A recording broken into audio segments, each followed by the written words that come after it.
थे कि आरएसएस थोड़ा सा नाराज है कहीं कहीं पे, और जो आरएसएस जिस तरीके से काम करता है, आडवाणी जी का आचरण आपने देखा कैसे उसने किनारे लगाया और किस तरह मोदी जी को ले आया।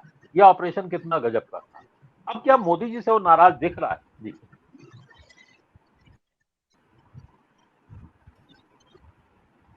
असल में ये तो मेरा तो कोई संबंध नहीं रहा और कोई अंदरूनी मेरे पास में ऐसा संपर्क नहीं है जैसा ज्ञानेश जी का है, तो वो ज़्यादा अथॉरिटी के साथ में बोल सकते हैं। नागपुर के भी हैं वो। मैं तो आपसे ये कहना चाह रहा हूँ कि जब हार हो गई तो बसवराज बोमई सबसे पहले केशव कृपा गए और आरएसएस के मुख्यालय में गए। उन्होंने आरएसएस के पदाधिकारियों के साथ में बातचीत की, हार का विश्लेषण किया और 2024 की तैयारी के बारे में उन्होंने बातचीत की।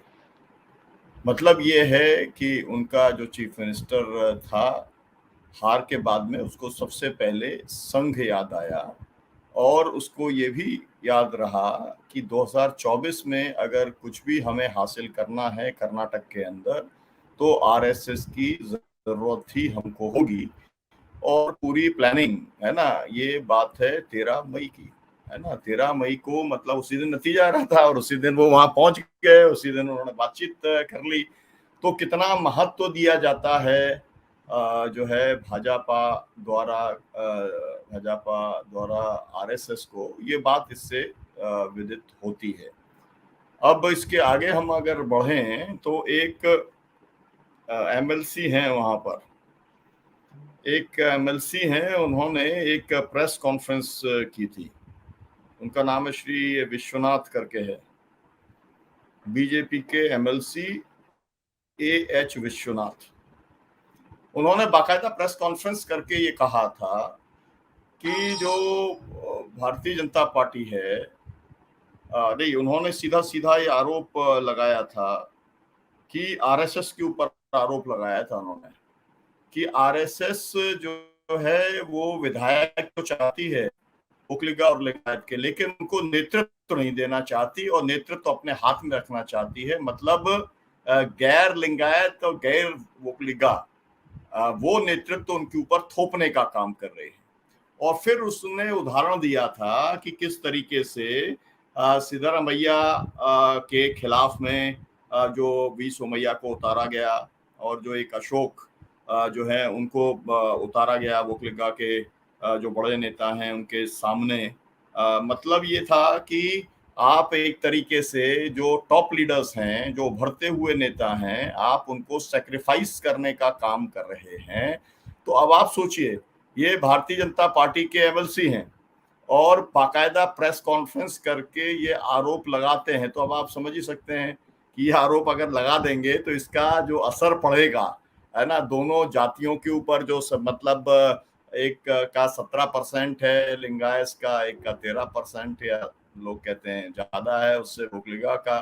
तो दोनों ही जो बड़े समुदाय हैं, वो दोनों ही बड़े समुदाय इस बात से नाराज थे कि आरएसएस लीडरशिप जो है वो एक तरीके से, वो बात उन्होंने कही नहीं, लेकिन जो ब्राह्मण लीडरशिप है उसको थोपने का काम जो है वो किया जा रहा है आरएसएस के द्वारा। और वो विधायक चाहते हैं जिनसे सरकार बनेगी वो लिंगायत और कि कितना महत्वपूर्ण भूमिका वहां पर आरएसएस की रही है। फिर आप दत्तात्रेय होसबोले जो साहब हैं सर कार्यवाहक, उनकी बहुत बड़ी भूमिका है, ऑल इंडिया लेवल की अंदर उनकी बहुत बड़ी भूमिका है। और वो आरएसएस के एक सरसंचालक के बाद में कहा जाए कि बहुत ही महत्वपूर्ण वो पदाधिकारी हैं, वो नेता हैं। ये माना जाता है कि उन्होंने एक तरीके से एंट्री दिलाने का काम किया। दर्शकों को ये भी मालूम होना चाहिए कि असल में ये जो एंट्री जो कराई है दक्षिण भारत में या कर्नाटक के अंदर, उसमें संघ के पूरे ऑपरेशन रहे हैं। और संघ का जो ऑपरेशन रहता है वो आपको मालूम है कि वो काम शुरू करते हैं रचनात्मक कार्यों से और आगे बढ़ करके पोलराइजेशन करते हैं, और एक तरीके का वही पोलराइजेशन जो बाद में कर्नाटक विध्वंस का भी काम कर देते हैं। मेरा कहना विध्वंस का भी काम करते हैं। जी जी जी जी जी हाँ, तो जो ये काम उन्होंने किया सक्सेसफुली, और आपको मालूम है कि किस लेवल के ऊपर किया था कि हमारे यहाँ की तो एक मुख्यमंत्री उमा भारती, उन्हीं के ऊपर वहाँ FIR हो गई थी, और उसके बाद में उनकी जो है पद भी चला गया, और उसके बाद से फिर वो कभी जो है ताकतवर होकर के वो उभर ही नहीं पाई।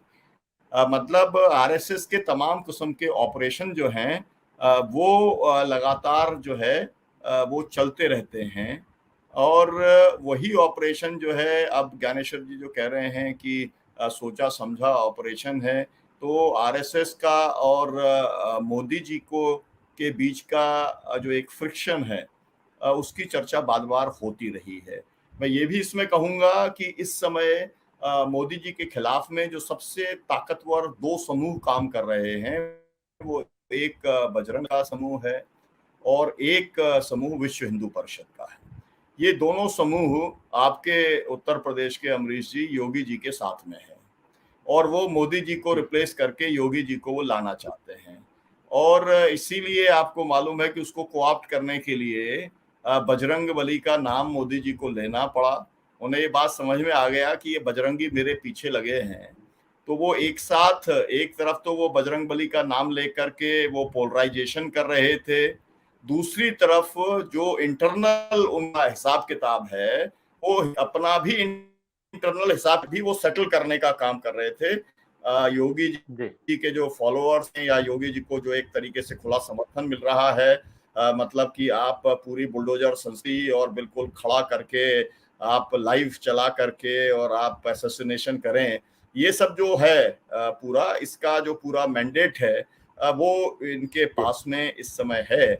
तो ये पूरी परिस्थिति है अमरीश जी, और इसलिए RSS की आने वाले चुनाव में भी बहुत बड़ी भूमिका होगी। कर्नाटक के अंदर RSS अब 2024 की तैयारी में लग गई है, और मुझे ऐसा लगता है कि अब बीजेपी और ज्यादा डिपेंडेंट RSS के ऊपर हो जाएगी। ये बात सही है कि RSS का संगठन कहीं दिखलाई नहीं पड़ा। वो जो पन्ना प्रमुख थे, मैं तो ढूंढता रहा कि पन्ना प्रमुख, मैं हर जगह गांव में जाकर के मैंने पूछा भी भाई जो हिंदी जानने वाले लोग थे कि ये पन्ना प्रमुख से एक आध से मिलाइए, थोड़ा उससे समझेंगे कि वो कैसे अपना चलाते हैं, तो लेकिन वो हमें एक भी पन्ना प्रमुख कहीं मिला नहीं। तो ये पूरा एक तरीके से उनका जो राजनारायण जी कहते थे काना फूसी बात है, जिससे उन्होंने ये पूरा हवा बना रखी है कि पूरे हर गांव में घुसे हुए हैं, हर घर में घुसे हुए हैं, और उनका पन्ना प्रमुख है, और उसकी पूरी हवा कर्नाटक के मतदाताओं ने निकालने का काम किया।